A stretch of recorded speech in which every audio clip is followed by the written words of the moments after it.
Sosiologi asik. Halo semuanya, bertemu lagi dengan video sosiologi. Pada video sebelumnya kita sudah membahas tentang dampak konflik. Masih pada ingat nggak nih? Nah, kali ini kita akan melanjutkan pembahasan mengenai konflik. Sebelum masuk ke ini pembahasan, isi dulu yuk kuis sosiologi kali ini. Jadi, resolusi konflik diartikan sebagai usaha untuk menangani sebab-sebab konflik dan berusaha membangun hubungan baru yang lebih tahan lama di antara kelompok-kelompok yang berseteru. Artinya apa? Artinya konflik itu harus diselesaikan. Kemudian setelah konflik itu selesai, akan ada upaya untuk menciptakan suatu hubungan baru yang lebih tahan lama di antara kelompok yang terlibat dalam konflik tersebut. Nah, Lewin mengatakan bahwa resolusi itu merupakan tindakan mengurai suatu permasalahan, pemecahan, atau penghapusan permasalahan. Misalnya, terdapat konflik antara satu kelompok dengan kelompok yang lainnya. Kemudian konflik tersebut diuraikan satu persatu lalu dipecahkan. Apa penyebabnya, bagaimana cara mengatasinya, atau menghilangkan permasalahan. Nah, kemudian menurut Weizmann, yaitu masalah sosial harus diselesaikan secara bersama-sama atau solve a problem together. Resolusi konflik ini harus melibatkan kedua belah pihak yang berkonflik. Kemudian yang terakhir, Fisher mengatakan bahwa resolusi konflik adalah usaha menangani sebab-sebab konflik dan membangun hubungan baru yang bisa bertahan lama antara konflik kelompok yang berseteru. Oke, setelah tahu apa sih resolusi konflik itu, sekarang kita akan membahas tentang akomodasi atau penyelesaian konflik sosial. Yang pertama ada mediasi. Mediasi adalah upaya penyelesaian konflik oleh pihak ketiga, tetapi tidak diberikan keputusan yang mengikat. Pihak ketiga ini disebut mediator. Nah, di sini mediator hanya sebagai penengah saja dan tidak memberi keputusan. Ia hanya memberikan nasihat saja. Sedangkan penyelesaian konflik diserahkan kepada kedua pihak yang berkonflik. Misalnya nih, ada perseteruan antara dua pegawai karena terdapat kelalaian dari salah satu pegawai tersebut. Nah, kemudian atasannya pun memberikan nasihat agar permasalahan itu bisa diselesaikan dengan kepala dingin. Yang kedua ada konsiliasi. Konsiliasi adalah usaha untuk mengendalikan konflik dengan menggunakan lembaga-lembaga tertentu. Misalnya, terdapat konflik lahan antara desa A dan desa B. Nah, konflik ini nantinya dibawa ke DPRD dan dimusyawarahkan serta diberi masukan-masukan untuk menyelesaikan konflik tersebut. Yang ketiga ada arbitrasi. Nah, arbitrasi ini adalah upaya menyelesaikan konflik yang dilakukan melalui pihak ketiga dengan memberikan keputusan yang harus ditaati dan diterima.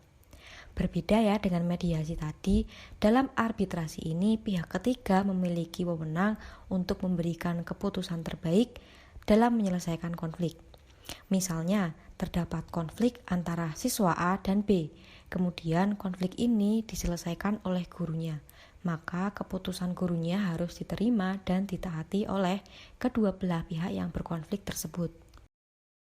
Yang keempat ada kompromi. Kompromi adalah upaya penyelesaian konflik dengan mengurangi tuntutan dari kedua belah pihak. Misalnya, terjadi suatu kecelakaan antara pengendara sepeda motor. Kemudian terjadilah konflik di antara kedua pihak tersebut. Pihak yang satu meminta ganti rugi, kemudian pihak yang kedua juga marah dan menuding pihak satunya yang bersalah karena menyenggol. Kemudian terjadilah sebuah kompromi di antara keduanya, yaitu mengambil jalur damai. Yang kelima, adjudikasi.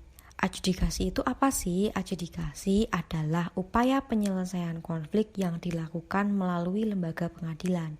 Contohnya nih, tentang konflik perebutan hak asuh anak. Yang keenam, stalemate. Nah, kalau stalemate ini adalah ketika konflik berhenti karena kedua belah pihak memiliki kekuatan yang seimbang nih. Misalnya, konflik A dan B, keduanya sama-sama kuat. Nah, kedua pihak merasa lelah karena adanya konflik tersebut dan akhirnya konflik berhenti dengan sendirinya. Yang ketujuh adalah segregasi. Nah, kalau segregasi sendiri adalah penyelesaian konflik dengan cara saling menghindar. Contohnya, ada konflik yang terjadi antara suami dan istri. Nah, di dalamnya itu terjadi perseteruan antara keduanya nih. Kemudian akhirnya mereka sepakat untuk saling menghindar dengan kembali ke rumah orang tuanya masing-masing untuk sementara waktu supaya konflik bisa mereda dan akan segera berakhir. Yang kedelapan ada subjugasi atau dominasi. Nah, kalau subjugasi atau dominasi itu adalah pihak yang kuat akan meminta pihak yang lemah mentaatinya. Contohnya, konflik yang terjadi antara pemerintah kolonial Belanda dengan masyarakat di Indonesia. Pada saat itu, Belanda memang lebih kuat daripada Indonesia dan mereka meminta pribumi untuk mentaati semua keputusan mereka. Yang kesembilan ada koersi. Kalau koersi ini adalah salah satu penyelesaian konflik dengan cara paksaan. Kenapa dengan paksaan? Karena biasanya cara ini dilakukan ketika sudah tidak ada lagi cara lain. Sehingga memang harus menggunakan paksaan supaya konflik bisa berakhir. Contohnya yaitu tawuran yang tidak bisa diselesaikan dengan mudah. Maka kadang aparat harus menembakkan gas air mata untuk menghentikan tawuran tersebut. Ke-10 ada majority rule. Nah, kalau majority rule ini adalah penyelesaian konflik dengan cara voting atau mengambil suara terbanyak. Proses penyelesaian konflik didasarkan pada suara terbanyak atau keputusan mayoritas. Yang ke-11 ada minority consent. Nah, kalau minority consent itu adalah kelompok minoritas merasa tidak dikalahkan dan sepakat bekerja sama dengan kelompok mayoritas, sehingga keputusan mayoritas dengan sepakat juga disetujui oleh kelompok minoritas tersebut. Contohnya, dalam pemilihan ketua kelas ada calon A dan juga calon B. Akhirnya, calon B keluar menjadi pemenangnya dengan polling selisih 5% dari calon A. Pemilik suara sebanyak 5% dari calon A menerima calon B sebagai ketua kelas. Yang terakhir atau yang ke-12 ada konversi. Kalau konversi ini merupakan upaya penyelesaian konflik yang dilakukan dengan salah satu pihak bersedia mengalah. Nah, dengan salah satu pihak bersedia mengalah ini, maka secara otomatis konflik bisa selesai. Namun, jika kedua belah pihak mengedepankan kepentingannya sendiri, ya konflik akan semakin sulit untuk diselesaikan. Nah, kalau salah satu pihak bersedia mengalah, maka konflik akan cepat usai. Oke, itu tadi ya Sobat Sosiologi mengenai resolusi konflik dan penyelesaian konflik. Ternyata cara-cara penyelesaian konflik itu sangat banyak macamnya. Yang perlu kalian ingat adalah setiap konflik memiliki porsinya masing-masing. Maka tentunya cara penyelesaian yang harus diambil dalam setiap konflik itu juga berbeda-beda. Gimana nih teman-teman semua? Semoga bisa dipahami ya. Untuk menguji pemahaman Sobat Sosiologi, yuk kerjakan kuis berikut ini. Jawaban yang benar dari kuis tadi adalah mediasi. Siapa nih Sobat Sosiologi yang udah benar jawabannya? Wah, ternyata Sobat Sosiologi udah paham banget ya dengan materi ini. Kalian pokoknya keren banget. Terima kasih ya teman-teman yang telah mengikuti video ini dari awal sampai akhir. Semoga pemaparan materi dalam video ini bisa dimengerti. Dan kita juga berharap teman-teman semuanya bisa mendapatkan tambahan pengetahuan setelah menonton video ini.